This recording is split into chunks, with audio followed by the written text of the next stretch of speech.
ہمارے معاشرے کا یہ ایک بہت بڑا المیہ بن چکا ہے کہ ہم لوگ بحیثیت قوم عدم برداشت کا شکار ہو چکے ہیں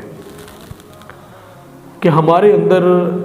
جو ایک برداشت کا مادہ ہوتا ہے وہ دن بدن ختم ہوتا چلا جا رہا ہے۔ حالانکہ ہم جس نبی کے ماننے والے ہیں، جس کریم آقا صلی اللہ علیہ وآلہ وسلم کا ہم کلمہ پڑھتے ہیں، ہمارا ساتھ تو معاملہ ایسا ہونا چاہیے کہ دن بدن برداشت بڑھتی چلی جانی چاہیے، لیکن ہم دن بدن جو ہماری برداشت کا لیول ہے وہ بالکل ہی کم ہوتا جا رہا ہے۔ اور اب ہم تو اتنی اس کی نچلی سطح پہ پہنچ چکے ہیں کہ ہم کسی کی بات کو، کسی کے کلام کو، کسی کے فرقے کو، کسی کے عقیدے کو،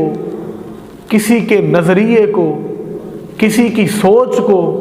بلکہ اگر میں غلط نہ کہوں تو ہم تو اب لوگوں کے وجود کو بھی برداشت کرنا چھوڑ چکے ہیں کہ ہم یہ چاہتے ہیں جو ہم کہتے ہیں وہ دوسرا کہتا ہے تو وہ صحیح ہے، جو ہم کام کر رہے ہیں وہ دوسرا کر رہا ہے تو پھر صحیح ہے۔ ہم یہ بھی بعض اوقات سوچتے ہیں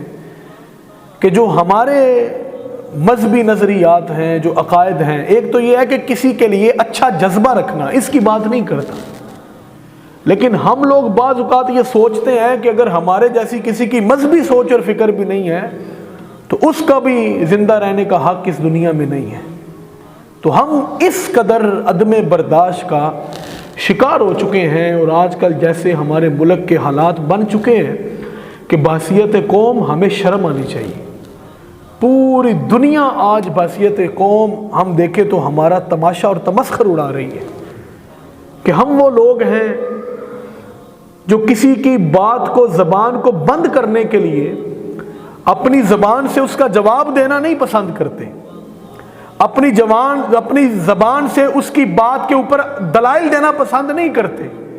لیکن ہم اس بات کو ضرور پسند کرتے ہیں کہ ہم ایسی زبان ہی کاٹ کے پھینک دیں جو ہماری سوچ اور فکر کے خلاف ہے۔ اب دیکھ لیں، اور بحیثیت فرد بھی ہماری حالت اتنی ہی پتلی ہے۔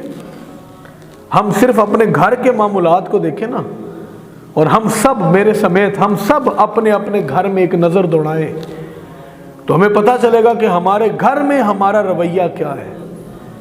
ہم جب بھی بات کرتے ہیں تو بدتمیزی کے ساتھ بات کرتے ہیں، ہم جب بھی کسی کے ساتھ کوئی اپنی بات سمجھانا چاہتے ہیں تو اس کے اوپر روب اور دبدبہ ڈالنا چاہتے ہیں، ہم بڑے سے بات کرتے ہیں تو ہمیں اب تمیز نہیں ہے، ہم چھوٹے سے بات کرتے ہیں تو ہم پورے جو ہے تھانے دار بن کے اور اس کو بڑا اپنے آپ کے اندر غصہ پیدا کر کے اور اس کو بڑا جو یہ احساس دلانے کی کوشش کرتے ہیں تو چھوٹا ہے، ہم بڑے ہیں۔ تو بحیثیت فرد ہم کبھی سوچیں ہم کہاں جا رہے ہیں اور کس قدر حضور کی تعلیمات کے عین خلاف ہم لوگ کر رہے ہیں۔ اور بحیثیت قوم جو ہمارا بیڑا غرق ہو گیا ہے وہ تو کسی سے ڈکی چھپی بات اب رہی نہیں ہے، پوری دنیا آج ہمارا مذاق بناتی ہے۔ اور اس کے اندر جہاں پر میں کوئی مذہبی یا کوئی فرقہ واریت یا کوئی سیاسی بات کرنے یہاں پہ نہیں بیٹھا، میں تو اپنی ملت کے جو کچھ رشتے ہوئے زخم ہے، میں اصل میں اس کو آپ کے سامنے بیان کرنا چاہتا ہوں کہ ان کے اوپر بھی ہمیں مرہم لگانا ہے کہ ہم کہاں جا رہے ہیں۔ ہمارے جو بحیثیت قوم، ہم اگر کسی سیاسی لیڈر کے پیچھے چلتے ہیں تو ٹھیک ہے، ہر بندے کے اپنے ضمیر کا فیصلہ ہے،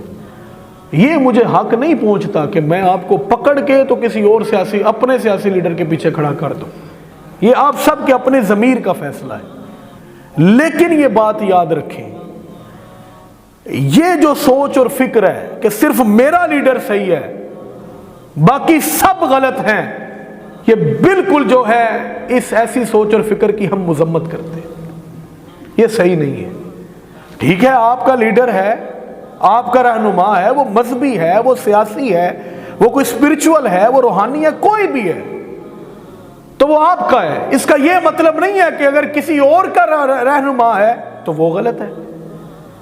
اور آپ اپنے رہنما کے پیچھے سب کچھ کر سکتے ہیں، لیکن اس کا یہ مطلب نہیں کہ دوسرے سارے رہنماؤں کو آپ غلط ثابت کرنا شروع کر دیں یا ان کے ساتھ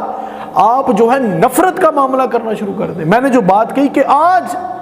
ہماری عدم برداشت کی حالت یہ ہو چکی ہے کہ ہم اپنی زبان کے ساتھ دلائل دینا نہیں چاہتے، لیکن اس زبان کو کاٹ کے پھینک دینے کو ہم زیادہ ترجیح دیتے ہیں۔ اور نبی رحمت صلی اللہ علیہ وسلم کی آپ زندگی تو یار اٹھا کے دیکھیں نا، کس بات کا ہمیں غصہ ہے؟ ہم تو اس نبی کے ماننے والے ہیں جس نے کہا ہے جو اپنے غصے کو پی جائے گا بدلے میں اللہ قیامت کے دن اس کو اپنے غصے سے محفوظ رکھ لے گا۔ تو ہمیں کیا ہو گیا ہے؟ اس قدر عدم برداشت ہے، پورے کا پورا معاشرہ اس آگ میں، اس کی لپیٹ میں اس قدر آ چکا ہے، اب تو روکنا مشکل ہو گیا ہے۔ اور اب ہم لوگ خود سے قانون ہاتھ میں لیتے ہیں، خود سے ہی عدالت لگاتے ہیں، خود سے ہی فیصلے کرتے ہیں، یہ ہمیں ہو کیا گیا ہے؟ حضور نبی رحمت صلی اللہ علیہ وآلہ وسلم کے اوپر کتنے ظلم و ستم ہوئے۔ کبھی آپ تاریخ اٹھا کے دیکھیں نا، کبھی سرکار کی سیرت پڑھ کے دیکھیں، آپ کا کلیجہ منہ کو آ جائے۔ اور نبی رحمت صلی اللہ علیہ وسلم نے خود ارشاد فرمایا، حضور نے فرمایا کہ جس اللہ کے نبی کے اوپر سب سے بڑھ کر ظلم اور ستم ہوئے ہیں وہ آمینہ کے لال کی اپنی ذات ہے۔ اندازہ کریں نا، لیکن نبی رحمت صلی اللہ علیہ وسلم نے کتنے بندوں کو قتل کیا ہے، کتنے بندوں کی زبانیں صحابہ کو کہا کہ بند کر دو، یا کتنے بندوں کو اپنے ذاتی معاملات کے لیے قتل کیا ہے یا ان کی زبان بند کی ہے۔ بلکہ حضور نبی رحمت صلی اللہ علیہ وآلہ وسلم کے بارے میں ان کی بیوی کا یہ سٹیٹمنٹ ہے، سیدہ عائشہ صدیقہ رضی اللہ تعالی عنہا، تمام مومنوں کی ماں پاکیزہ عائشہ، سچے باپ کی سچی بیٹی، پاکیزہ نبی کی پاکیزہ بیوی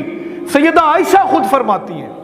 اور آپ کو پتا ہے کہ خامد کو بیوی سے بڑھ کر تو کوئی نہیں نہ جانتا، تو خود سیدہ عائشہ فرماتی ہیں، کہتی ہیں کہ میں نبی رحمت صلی اللہ علیہ وسلم کو جانتی ہوں، حضور نے اپنی پوری ظاہری حیات مبارکہ میں کبھی ایسا نہیں ہوا کہ اپنے کسی ذاتی معاملے کے لیے مصطفیٰ کریم نے انتقام لیا ہو،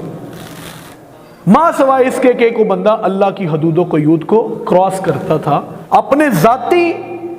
معاملات کے لیے حضور نے اپنی پوری زندگی میں کبھی کسی سے انتقام نہیں لیا۔